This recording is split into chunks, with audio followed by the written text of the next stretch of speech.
Շիրակի մարզը առաջատար է ցավալիորեն Հայաստանի սոցիալական պատկերը եւ աղքատությունը զեկույցներում միայն։ Պաշտոնական վիճակագրություններով առաջատարի դիրքերը մարզը համառորեն չի զիջում։ Ծայրահեղ աղքատության ցուցանիշներով աննշան փոփոխություններ արձանագրվում են։ 32.4%-ից իջնում է 32%-ի, հետո էլի աննշան բարձրանում ու դարձյալ իջնում։ Աղքատության հաղթահարման աննշան փոփոխությունները թվերում որևէ կերպ չի արտացոլվում իրական կյանքում։ Դարձյալ պաշտոնական վիճակագրության տվյալների համաձայն աղքատ է ամեն երկրորդը, գործազուրկ քաղաքներում բնակվողներից ամեն երրորդը։ Գործազուրկության հետ մեկտեղ չպետք է մոռանալ Շիրակի մարզում դեռևս հարյուրավոր ընտանիքներ շարունակում են ապրել տնակներում։ Քաղաքում առկա 88 վթարային շենքերի եւ 1920 բնակարանների համար կառավարությունը հեռանկարային որևէ ծրագիր չունի։ Թիթեղյա տնակների ներսում շարունակում են երեխաներ մեծանալ։ Այս տեսարանները մշտապես հեռու են իշխանությունների աչքերից գալով Շիրակի մարզ, նրանք երբեք չեն լինում տնակային այս թաղամասերում, մինչդեռ այս մարդիկ ասելիք շատ ունեն,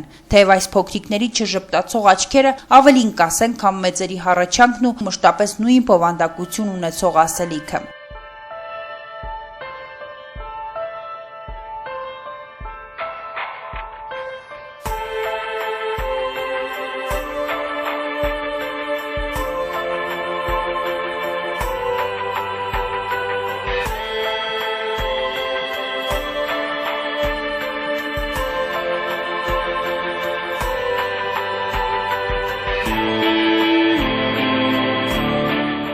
Հուսադրողն այն է, որ այս վիճակի ժամանակին դուրս եկած մարդիկ չեն մոռանում իրենց բնակավայրը, չեն մոռանում այն մարդկանց, ովքեր շարունակում են ապրել անասելի պայմաններում։ Ավստրիայի ժամանած մեր հայրենակիցները գալով Հայաստան որոշեցին սոցիալապես անապահով 18 ընտանիքի աջակցել վառելափայտով, հատկապես այն ընտանիքներին, ովքեր երեխաներ են մեծացնում անապահով պայմաններում։ Հայրենիքից հեռու չմոռանալ Հայաստանում ապրողների հոգսն ու դժվարությունները, նախ հայրենիքը, հետո սեփական տունը։ Այսպես են մտածել Ավստրիայի Ֆորարբերգ նահանգում ապրող մի քանի հայ ընտանիքներ, ովքեր որոշել են յուրօրինակ հանգանակություն կազմակերպել Հայաստանում ապրող կարիքավորներին օգնելու համար։ Նախ առաջ է եկել հաշվեհամար բացելու գաղափարը, որտեղ հայերը գումար էին փոխանցում։ Ֆորարբերգում 20-30 հայ ընտանիք է ապրում։ Երբ արդեն հավաքվում էր որոշակի չափով գումար, այն ուղղվում էր կարիքավոր ընտանիքներին։ Հետո հայ կանայք Ավստրիայում մեկ այլ ուշագրավ նախաձեռնությամբ հանդես եկան։ Հայկական կերակրատեսակներ, տոլմա, հարիսա, հայկական թխվածքներ որոշեցին պատրաստել եւ հյուրասիրել մարդկանց։ Այս անգամ հանգանակությամբ հանդես եկան նաեւ օտարերկրացիներ։ Հունիսի 6-ին շատ շատերն են մասնակցել հայ ընտանիքներից, էլի երևի մի 8-ից 10 ընտանիք, կանայք ամեն ինչ սարքել են, տոլմա եղել, հարիսա, որ իրանք չեն ճանաչում, տարբեր տեսակի խմորեղեններ, պասուս տոլմա,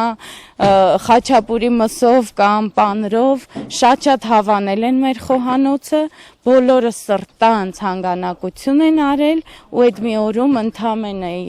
2-ից 3 ժամում մենք 1300 եվրո փող ենք հավաքել։ Հիմա այդ գումարը,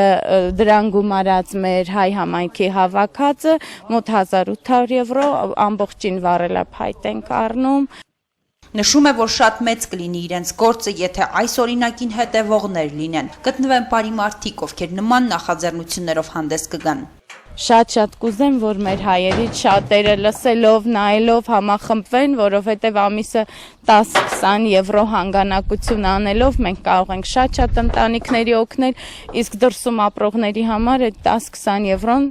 իրանց ընտանեկան բյուջեում շատ մեծ նշանակություն չունեն։ Հանգանակության մասնակիցներից է նաև 80-ամյա Վալթրաուտ Վալյանով, այսօր Գյումրիում էր, տպավորված է Հայաստանի տեսարժան վայրերով, մարդկանց հյուրասիրությամբ, ջերմ ընդունելությամբ, տպավորված է մշակույթով, բայց այնինչ տեսավ Գյումրիում չէր սպասում։ Նա շրջեց բոլոր բնակարաններում, կարեցացի չափով օգնեց ընտանիքներին։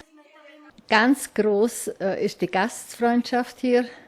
Մինչև հիմա շատ լավ տպավորություններ ունեի, իսկ այսօր շատ տխուր, ավելի շատ ընկճված, որովհետև այն ինչ որ տեսա այսօր, շատ տխրեցի։ Հայաստանի իշխանություններին խորհուրդ կտամ, որ ավելի շատ հետևեն իրենց ժողովրդին, հետևեն աղքատությանը, իսկ ինչ վերաբերվում է ինձ կամ իմ նման զբոսաշրջիկներին, ասեմ, որ շատ նկարներ եմ նկարել, ինչն այդքան էլ հաճույքով չեմ արել։ Նկարներն արել եմ զուտ նրա համար, որ կարողանամ այնտեղ ցույց տալ։ Մյուսներին էլ պատմեմ ու ասեմ, որ ինչքան կարող են մյուսներն էլ աջակցեն։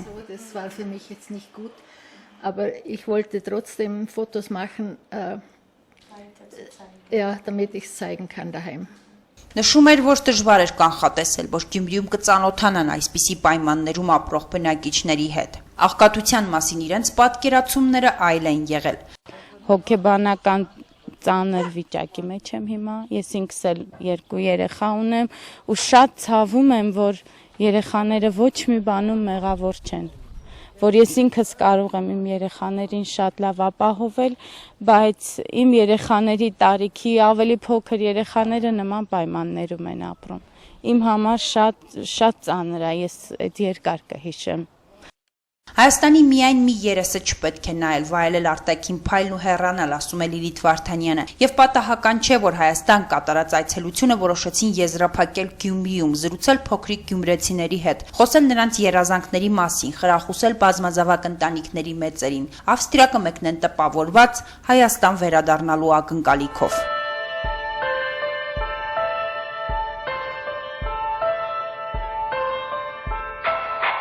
Գալիք ձմռանն ընդամենը 18 ընտանիքներում մեծացող փոքրիկներ վտից ձեռքերը կկարողանան տաքացնել, իսկ ինչ են անելու մյուսները, այն հարյուրավոր ընտանիքները, որոնց հոգսը միայն իրենցն է, որոնց բողոք դժգոհությունները տարիներ շարունակ այդպես էլ չեն գտնում իրենց հասցեատերերին։